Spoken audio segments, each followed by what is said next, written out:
Welcome to Blue Stars online class account section. Today we are going to see Unit 11 Capital and Revenue Transaction. The content of the lesson, you can see introduction, consideration in determining capital and revenue expenditures, classification of expenditure, capital expenditure, revenue expenditure, deferred revenue expenditure, comparison of capital revenue and deferred revenue expenditure, capital and revenue receipt, distinction between capital and revenue receipt. From this lesson you can understand the meaning of capital and revenue expenditure and capital and revenue receipt, and understand the meaning of deferred revenue expenditure and analyze the transactions to classify into capital and revenue items. Yes, we come to the introduction. You know the main objective of the business is to earn profit, and next one is we are preparing account to know the result of the business or to know the result of the operation. That is, you have to know whether it is in more towards profit or loss, and also the financial position of the business concerned. Okay, so the transactions carried may yield benefit only for current accounting period, or they may yield benefit for more than one accounting period. You know, one transactions carry on, that benefit may be yield for more year or current one only for current year. If the expenditure and benefit occurs only relevant accounting period is called revenue expenditure. You know, according to the matching principle, expenses incurred in current accounting period must be matched the revenue earned during the period. You know, அதாவது ஒரு matching principal பார்த்ததுல நம்ம என்ன படிச்சோம், ஒரு expenses வந்து related revenue இருக்கணும், ஒரு செலவு இருக்கணும் அப்படின்னா கண்டிப்பாக ஒரு வரவு இருக்கணும், இல்லை வரவு இருந்தால் கண்டிப்பாக செலவு இருக்கணும்னு படிச்சிருக்கோம்.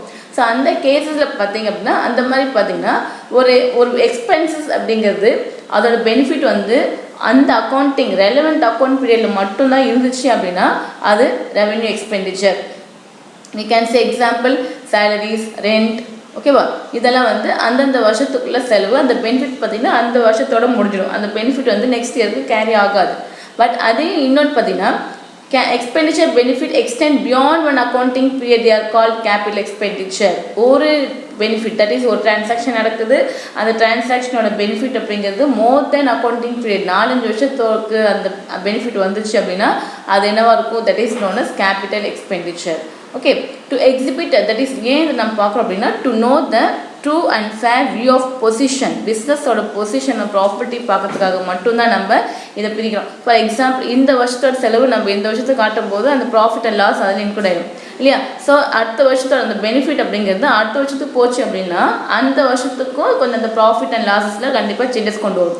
So to know the true and fair, உண்மையான லாபத்தை கண்டுபிடிக்கிறதுக்காக நம்ம என்ன பண்ண போகிறோம், இந்த ப்ராஃபிட் அண்ட் லாஸ் கண்டுபிடிக்கிறதுக்காக நம்ம இந்த கேபிட்டல் ரெவென்யூ பார்க்கணும். ஓகேவா, நெக்ஸ்ட் பாருங்க, the revenue items are to be shown in trading and profit and loss account, and capital items are shown in the balance sheet. You know, balance sheet prepare பண்ணும்போது நம்ம trading and profit loss அக்கௌண்ட்டில் என்ன காட்டுவோம், revenue expenditures மட்டும் தான் காட்டுவோம். We can see revenue items, ஓகேவா, not expenditure. Revenue items மட்டும் நம்ம எங்கே காட்டுவோம், நம்ம ட்ரேடிங் அண்ட் ப்ராஃபிட் லாஸ் அக்கௌண்ட்டில் காட்டுவோம்.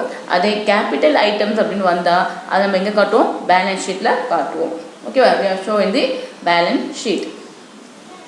Okay, how to determine the capital and revenue expenditure. ஒரு எக்ஸ்பெண்டிச்சர், ஒரு செலவு இருக்குது, அந்த செலவு வந்து whether it is capital or revenue அப்படிங்கிறது நம்மளால எப்படி ஐடென்டிஃபை பண்ண முடியும், how can we consider or how can we determine, எப்படி நம்ம டிட்டர்மைன் பண்ணுவோம் அப்படின்னு பார்த்தா first one is nature of the business. Okay, நிறைய இருக்குது. Nature of the business, effect on revenue, generating capacity of the business and purpose of expenditure, materiality of the amount involve, இதெல்லாம் வந்து determine பண்ணுறோம். அதாவது ஒரு எக்ஸ்பெண்டிச்சர், ஒரு செலவு நம்ம பிஸ்னஸில் ஒரு செலவு நடக்குது, உற்பத்தி ஆகுதுன்னு செலவு பண்ணுறோம் அப்படின்னா அந்த செலவு வந்து whether it is capital or revenue, that is capital nature or revenue nature அப்படிங்கிறது நமக்கு எப்படி தெரியும் அப்படின்னு பார்த்தீங்கன்னா according to the nature of the பிஸ்னஸை பொறுத்து தான் நம்ம என்ன பண்ண போகிறோம், அதை டிட்டர்மைன் பண்ண போகிறோம். For example, you can say expenditure purchase of goods is revenue expenditure. ஒரு குட்ஸு வாங்குகிறோம், ஒரு பர்ச்சேஸ் ஆஃப் குட்ஸ் அப்படிங்கிறது ஸ்டாக் பர்ச்சேஸ் பண்ணுறோம். அது ஸ்டாக் பர்ச்சேஸ் பண்ணுறோம் அப்படின்னா நம்ம எல்லா மாதமும் பர்ச்சேஸ் பண்ணுவோம், இல்லை ஒன் டே ஒரு 2 days ஒன்ஸ் இல்லை 1 week ஒன்ஸ் நம்ம பர்ச்சேஸ் பண்ணிகிட்டே இருப்போம். ஸோ அதுக்கு உண்டான செலவு, that is recurring in nature, அடிக்கடி உருவாகிற விஷயம். இந்த மாதிரி எக்ஸ்பெண்டிச்சர் இருந்துச்சு அப்படின்னா அது ரெவென்யூ எக்ஸ்பெண்டிச்சர் இருக்கும்.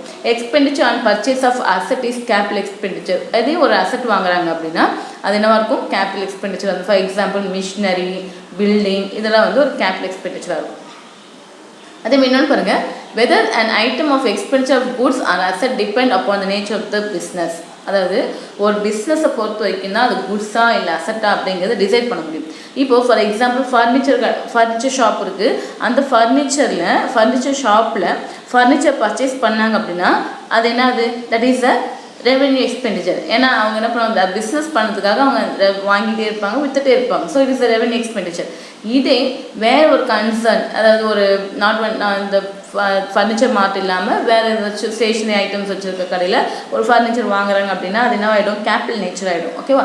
So according to the nature of the பிஸ்னஸை பொறுத்த வரைக்கும் அந்த குட்ஸுங்கிறதோ இல்லை அந்த எக்ஸ்பெண்டிச்சர் அப்படிங்கிறது whether it is revenue or capital அப்படிங்கிறது டிசைட் பண்ண முடியும். We can see here goods including articles or commodities in which the business is dealing with.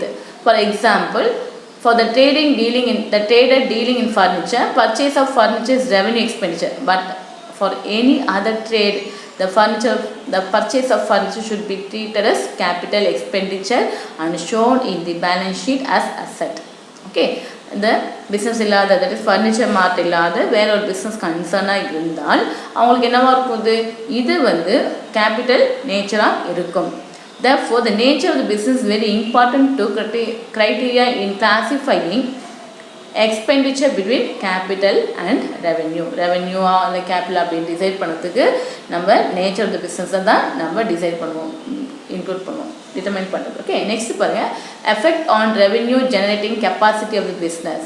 Revenue capacity அப்படின்னு அர்த்தம், ஒரு பிஸ்னஸில் எவ்வளோ இன்கம் வருதோ அந்த இன்கம்மை பொறுத்து, அந்த எக்ஸ்பென்சஸ்னால என்ன இன்கம் வருதோ அதை பொறுத்து என்ன இருக்கும்? இந்த ரெவென்யூ ஆர் கேபிட்டல் அப்படிங்கிறது சேஞ்ச் ஆகும்.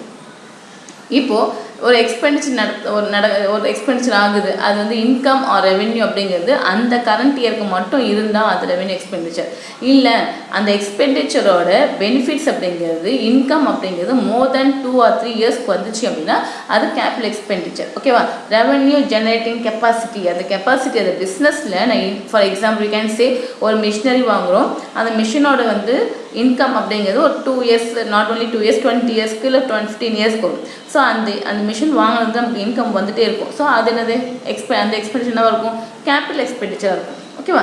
இதே இன்னொரு பக்கம் பார்த்தீங்க அப்படின்னா சில எக்ஸ்பென்சஸ் வந்து நம்ம என்னவாக இருக்கும்? கொஞ்சம் அந்த வருஷத்துக்கு மட்டுமே நம்மளால் யூஸ் பண்ண முடியும். அந்த இன்கம் வந்து அந்த வருஷத்துக்கு மட்டும்தான் வரும், அதுக்கப்புறம் வராது. அப்படியே இருந்தால் அது என்னவாக இருக்கும்?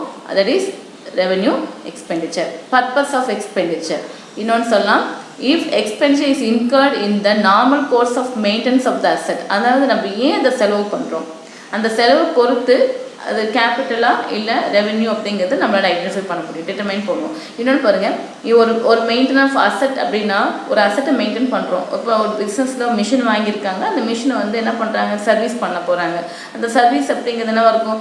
ஒவ்வொரு வருஷமும் பண்ணலாம் இல்லையா? ஸோ அந்த மாதிரி அந்த மெயின்டெனன்ஸ் ஆஃப் அசெட்டாக இருந்துச்சு அப்படின்னா ஒரு மிஷினை மெயின்டைன் பண்ணால் நல்லா ரன் ஆகும் அப்படின்னா அந்த நேரத்துக்கு இட்ஸ் அ ரெவென்யூ எக்ஸ்பெண்டிச்சராக ட்ரீட் பண்ணுவோம். ஆனால் அதே இன்னொன்று நேரத்தில் மேஜர் ரிப்பேர், அந்த ரிப்பேர் பண்ணால் தான் அந்த அசட்டோட இன்க்ரீஸ், ப்ரொடக்டிவிட்டி இன்க்ரீஸ் ஆகும், இல்லைனா வந்து இன்கம் இன்க்ரீஸ் ஆகும் அப்படின்னா அது என்னவாக இருக்கும்? That is a capital expenditure. Okay, next, materiality of the amount involved. If the amount of expenditure is material, it is treated as a capital expenditure even if the expenses does not increase the productivity capacity of the business. On the other hand, when the amount of expenditure is immaterial, it is treated as revenue even if the benefit of the expenditure incurred beyond one accounting period. Okay, இதில் பாருங்கள், for example cost of waste basket is treated as revenue expenditure. ஒரு amount வந்து நம்ம அதாவது வருமானம் வந்தாலும் வராட்டினாலும் நம்ம என்ன பண்ணிகிட்ருக்கோம்? அந்த எக்ஸ்பெண்டிச்சர் என்னன்னு பார்ப்போம். இப்போ செலவுலாம் பார்த்திங்கன்னா நமக்கு வருமானம் வராது, இன்கம் இருக்காது. பட் வாங்கும்போது அந்த விஷயத்தை வந்து நம்ம 1 year ஒன்ஸ் யூஸ் பண்ணுறோம் அப்படின்னா அது என்னவாக இருக்கும், ரெவென்யூவாக இருக்கும். இல்லை அந்த ப்ராடக்ட் ஆர் மெட்டீரியலை வந்து ரொம்ப வருஷத்துக்கு யூஸ் பண்ணோம் அப்படின்னா இன்கம் வந்தாலும் வராட்டினாலும் நமக்கு தேவையான ஒரு விஷயமா இருந்துச்சு அப்படின்னா அது என்னவாக இருக்கும், கேபிட்டல் எக்ஸ்பெண்டிச்சரை நம்ம ட்ரீட் பண்ணுவோம். ஓகே, அதுதான் வந்து நம்ம இங்கே நெக்ஸ்ட்டு நம்ம பார்க்க போகிறது என்ன அப்படின்னு பார்த்தீங்கன்னா, நமக்கு வந்து classification of expenditure. The classification of expenditure: capital expenditure, revenue expenditure, definite revenue expenditure. Expenditure மூணா பிரிச்சிருக்காங்க. ஒன்று capital expenditure, revenue expenditure and deferred revenue expenditure. We can see what is meant by capital expenditure. We can see here capital expenditure is an expenditure incurred during an accounting period, the benefit of which will be available for more than one accounting period. அதாவது ஒரு எக்ஸ்பெண்டிச்சருக்கு ஒரு accounting பீரியடில் அது incurred ஆகுது. But அதோட benefit அப்படிங்கிறது மோர் தென் 2 years R 1 year, மோர் than 1 year தான், அதுக்கு மேலே ஒரு வருஷத்துக்கு மேலே இருந்தது அப்படின்னா அது என்னவாக இருக்கும், கேபிட்டல் எக்ஸ்பெண்டிச்சர் இருக்கும். நான் அதான் சொல்லியிருக்கேன், ஒரு எக்ஸ்பெண்டிச்சர் ஒரு செலவு பண்ணுறோம், அந்த செலவு வந்து அந்த வருஷத்தோடு முடிஞ்சு போச்சு, அதோட பெனிஃபிட் வந்து அந்த இயர்லேயே கம்ப்ளீட் ஆகிடுச்சு அப்படின்னா தட் இஸ் கம்ப்ளீட் ஆகிடுச்சு அப்படின்னா அது ரெவென்யூ இல்லையா. அதே அந்த எக்ஸ்பெண்டிச்சர் பெனிஃபிட் வந்து மோர் தென் ஒரு அந்த வருஷத்தை தாண்டி வந்தது அப்படின்னா that is a capital expenditure. We can say it includes any expenditure relating in acquisition of a fixed asset or contribution to the revenue earning capacity of the business. It is non-recurring in nature. Okay, என்னது earning capacity, that is பாருங்க, it includes any expenditure relating in acquisition of fixed asset acquisition வாங்குறதோ இல்லை contribution the revenue earning capacity, அந்த machine வாங்குறதுனால இல்லை அந்த fixed asset வாங்குறதுனால நமக்கு வந்து earning capacity அதிகமாச்சு அப்படின்னா, ரெவென்யூ இன்க்ரீஸ் ஆச்சு அப்படின்னா அது capital expenditure. And it is in non recurring nature. Non recurring nature அடிக்கடி உருவாகாது, இன்றைக்கி ஒரு நாளைக்கு தான் எப்போது தான் உருவாகும். For example features of the capital expenditure பார்த்தீங்கன்னா, it gives more benefit more than 1 accounting period. அதோட பெனிஃபிட் என்னவாக இருக்கும், மோர் தென் 1 அக்கௌண்டிங் பீரியடாக இருக்கும். It incurs acquisition of the fixed asset and all expenditure incurred up to the point and asset is ready to use. Okay, so acquisition of the fixed asset, the expenses incurred for purchasing the asset. Okay, it contributes to the revenue capacity of the earning capacity of the business. It helps to increase the earning capacity, increase பண்ணுது, என்னது income increase பண்ணுச்சு. Next, it is non-recurring in nature. என்னவா இருக்கும் அது, it is a non-recurring in nature இருக்கும். It is shown on the asset side of the balance sheet. Capital expenditure எப்பயுமே balance ஷீட்டில் asset side தான் நம்ம காட்டுவோம். Okay, and we can see examples. Cost of acquisition of land and building, cost of acquisition of office equipment, computer and air conditioner, cost of acquisition of plant and machinery including installation charges and trial run. Okay, next we are moving to the, that is revenue expenditure. The expenditure incurred for day-to-day running of the business or for maintaining the earning capacity of the business is known as revenue expenditure. சில expenditures இருக்குது, அது என்ன அப்படின்னா day to day running of the பிஸ்னஸ்க்கு தேவைப்படும். அதே மாதிரி maintenance of the earning capacity. ஒரு மிஷின் வாங்கியிருக்கோம், அந்த மிஷின் வாங்கும்போது நமக்கு அது என்ன பண்ண போகிறோம், அது மெயின்டைன் பண்ண போகிறோம். மெயின்டைன் பண்ணால் தான் அதோட கெப்பாசிட்டி இன்க்ரீஸ் ஆகும், ஏர்னிங் அதோட அவுட்புட் வந்து நல்லாயிருக்கும். அப்படின்னா அந்த மாதிரி செலவுகளில் நம்ம என்னென்னு சொல்லுவோம், ரெவென்யூ எக்ஸ்பெண்டிச்சர் சொல்லுவோம். அதே மாதிரி day to day running of the பிஸ்னஸ்க்கு என்னென்ன செலவுகள் இருக்கோ that all are comes under revenue expenditure. It is recurring in nature, that is அடிக்கடி உருவாகுது. ஓகேவா, it is incurred to generate revenue for the particular accounting period.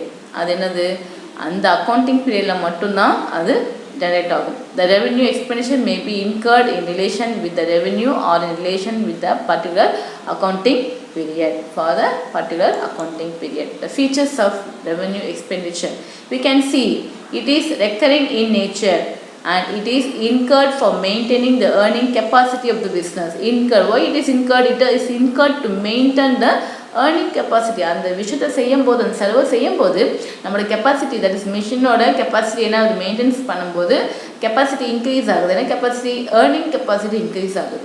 Next, it benefit experts in the same accounting period. அந்த benefit அப்படிங்கிறது அந்த accounting பீரியடே முடிஞ்சு போயிடும், அடுத்த அக்கௌண்டிங் பீரியட் ஃபார்வர்ட் ஆகாது. And it is shown on the debit side of the trading and profit and loss account. Expenses வந்து debit சைடில் காட்டுவோம், அதே மாதிரி trading and profit loss account தான் நம்ம இந்த ரெவென்யூ எக்ஸ்பெண்டிச்சரை காட்டுவோம். We can see examples: purchase of goods for resale, administrative, selling and distribution expenses, and manufacturing expenses. These all are revenue expenditure. And next we are moving to the deferred revenue expenditure.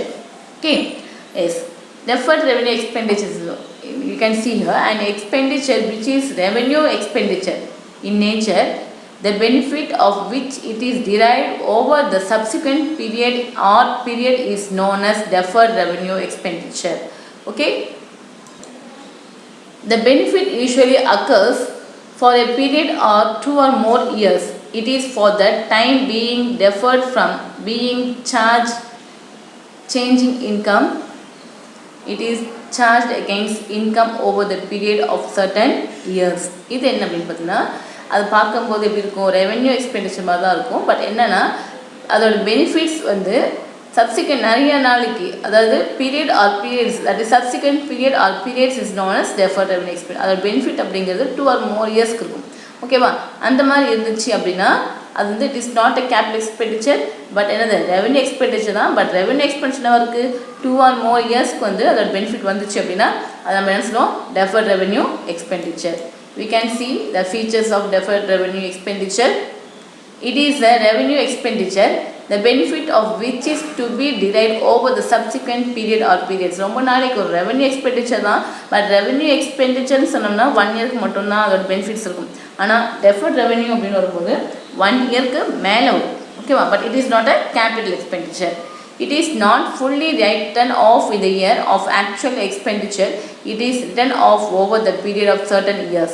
The balance available after writing off actual expenditure amount written off is shown on the asset side of the balance sheet. அதாவது அந்த செலவு வந்து அந்த வருஷமே எழுத மாட்டோம், but எல்லா வருஷத்துக்கும் ஒரு 2 or 3 இயர்ஸ்க்கு அதோட பெனிஃபிட் எத்தனை வருஷத்துக்கு இருக்கோ அந்த வருஷத்துக்கு நம்ம கொண்டு போவோம்.